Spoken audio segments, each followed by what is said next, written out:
بسم الله الرحمن الرحيم. أولا السلام عليكم ورحمة الله وبركاته. بعد سلام وأنا محمد رزاق عبد الله وما أنت كان إنكم سو قدمين دونا 10 كينيشنات كويك بوك أونلاين. 10 كينيشنات وحكاها دي دونا creating sub accounts إن لا سميه sub account. sub account حاجة هذا account كله هوستيجيا. حربا سي practical هنا واركته. account كسيدو account كله هوستيجيا. وأن تصدقنا سوق الحرة أمريكا لبقى إن سبعة كونسكا إذا كنت سيدلو سمايو وحنكون تصدقنا أكون هرو سميسنا إن سبعة كون كديجو أكون حسب إن سمايو أن سبعة كون كديجو سولباس أيام كنت تصدقنا مركو روح حنكون شيء أورتا أنت قالين سيدلو سمايو سبعة كون كا سيدو إيجا سؤال كانوا حيودي أرسل وكمبني إيجا waxaan soo kicin doonaa jar of account ayaan tegi doonaa account inaan dhahayaa dan waxaan tegi doonaa jar of account. Okay, waa uu soo kacay marka waa kana marka halkan waxaa ujeedaa property plant and equipment waxaa kaloo halkan ujeedaa accumulated depreciation. Accumulated depreciation ayaa waxaa leedahay sub account waa accountkaas oo hoostagaya accountkan kale oo ah property and plant and equipment. marka waxaan rabaa inaad kala fahanto labada account. account kan property and plant and equipment waxaa leedahay full account. kan waxaa leedahay accumulated depreciation wuxuu noqonayaa sub account waa accountkaas oo hoostagaya property and plant and equipment. sub account waxaa ku garanaysaa asigu xogoo waa uu kasoo sigsan yahay waa ujeeda soma accountadan kale oo dhan way isla siman yihiin laakiin asiga wax yar dhankan ayuu soo jiraa oo dhanka raadka ayuu u badan yahay. waxaan rabaa inaan tuso laba qaabood account hore u jiray oo sameysnaa inaan sub account ka dhigo account cusub aan hadda sameynayo inaan sub account ka dhigo labaas ayaan tusayaa. halkan waxaan ku haysanaa intangibles waxaan kaloo ku haysanaa goodwill. goodwill-ku wuxuu ka mid yahay intangibles-ka waxaan rabaa marka sub account inaan ka dhigo intangibles hoostiisa inaan keeno. si aan u sameeyo goodwill-ka ayaan jagsiinayaa. markaan jagsiyo waxaan imaan doonaa account history flaart geeska ku taalo ee madow ee hoos u jeeda ayaan click siinayaa dan waxaan ku dhufanayaa edit.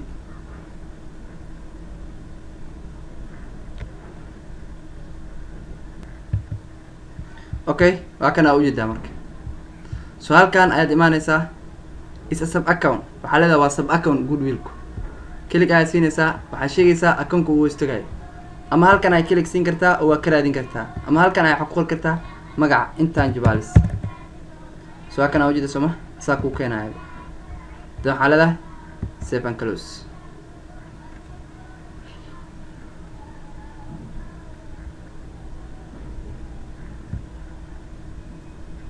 wajida soma intangibles-ka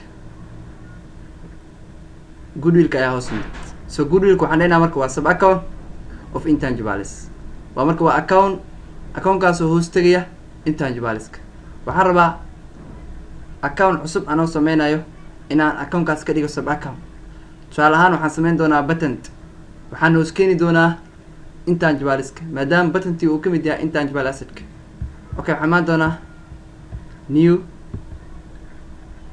aan click ku siinayaa.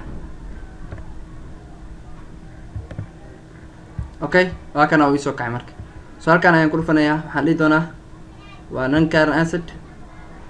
halkan waxay iga doortaa intangibles. halkan waxay igu qortaa patent. halkan imaa waxaa leedahay is a sub account waa sub account account-ka hoostagaya sheegay uu ku leeyahay waa intangibles. then waxaa leedahay save and close.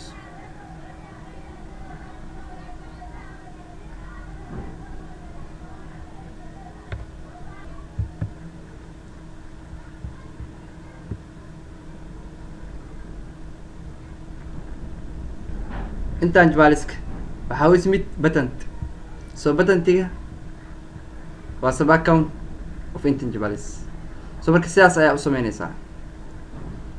marka maanta cashirkeena waxaan kusoo qaadanay sida loo sameeyo sub account anagoo sameynaynay account hore u jiray inaan sub account ka dhigno ama account cusub anagoo sameynaynaa accountkaasna aan ka dhigayno sub account. full account sida loo sameeyo waa inuu soo qaadanay. so intaan jawaalisku wuxuu noqon doonaa full account, kuwaana waxay noqon doonaa sub account.